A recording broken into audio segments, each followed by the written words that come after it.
আসসালামু আলাইকুম এভরিওয়ান, কেমন আছেন আপনারা? তো সারা বাংলাদেশেই অনেক গরম পড়তেছে, বৃষ্টির কোনো ইয়েই নাই, লেশ মাত্রাই নাই। আর এর ভিতরে বিগত 2-3 দিন বাতাস ছিল, আজকে একবারে বাতাস নাই বলা যায়। আর মানে কারেন্টের কথা কি বলবো, দিনে তো যায় আর রাত্রে এত ডিস্টার্ব করে যে ঘুমানো যায় না। এই গরমের ভিতরে অনেক ডিস্টার্ব করে, 3-4 বার 5-6 বারও যায়, যে চলে আসে আধা ঘন্টা 1 ঘন্টা এরকম করে করে। তো ভাবলাম যে একটু বাগান থেকে ঘুরে আসি, তাই বাগানে আসছি। বাগানের ওয়েদারটা একবারেই ঠান্ডা, কারণ গাছপালা বেশি, তো এই জন্যই বাগান থেকে যাইতেও ইচ্ছে করতেছে না, মানে গরমের জ্বালায়। আর কি করব, তো ভাবলাম যে একটু ভিডিও করি, আপনাদের সাথে শেয়ার করি, এই জন্যই ভিডিও করা। আর আমি এই যে বাগানে এসে ঘুরতে ঘুরতে ওদের সাথে দেখা হয়ে গেল। মুরগির বাচ্চা দেখবেন, মাশাআল্লাহ, এটা আমাদের না, এটা আরেকজনের, বাট বাচ্চাগুলো মাশাআল্লাহ অনেক সুন্দর। তো আমাকে দেখে সবগুলো বাউন্ডারি ওয়ালের উপরে উঠে গেছিলো, ওগুলোও দেখতে পাবেন। আমি আরও কিছুক্ষণ ঘুরবো, আমি ঘুরছিলাম, অনেকক্ষণ ছিলাম। আবার আমাদের আমও পড়ে যাচ্ছে, আম এবার বেশি ধরেও নাই। আর কাঁঠালগুলোর অবস্থা খুবই মর্মান্তিক, কারণ বৃষ্টি টিষ্টি নাই, রোদ্রে কাঁঠালগুলো এখনও ছোট ছোট, বড় হচ্ছে না, দেখতে পাচ্ছেন। বৃষ্টি হইলে খুব দ্রুতই বড় হয়ে যেত, বেড়ে যেত।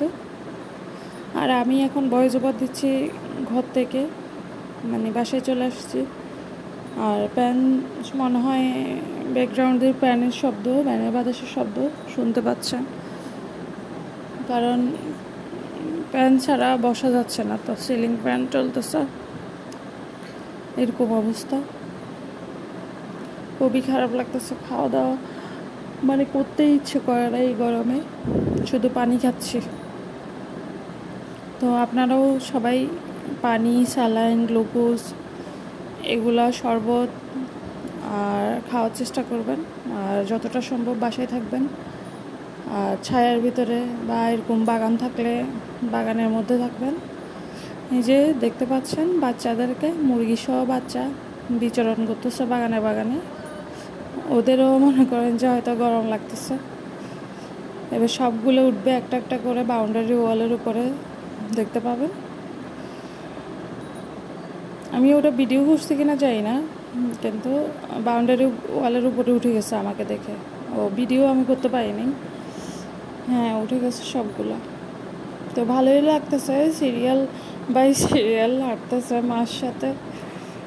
এই যে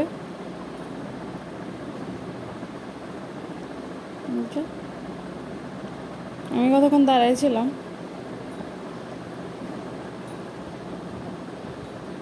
দল বল নিয়ে, বাচ্চা কাচ্চা নিয়ে মা হাঁটতেছে, বাগানে ঘুরতে গেছে। বাচ্চাগুলো মাশাআল্লাহ অনেক কিউট। এগুলো অরিজিনাল দেশি মুরগির বাচ্চা, মুরগিটাও দেশি, এগুলো আমাদের না। মুরগি আসলে ছেড়ে পালাই উত্তম, কিন্তু আমরা তো ছেড়ে পালার মতো অবস্থা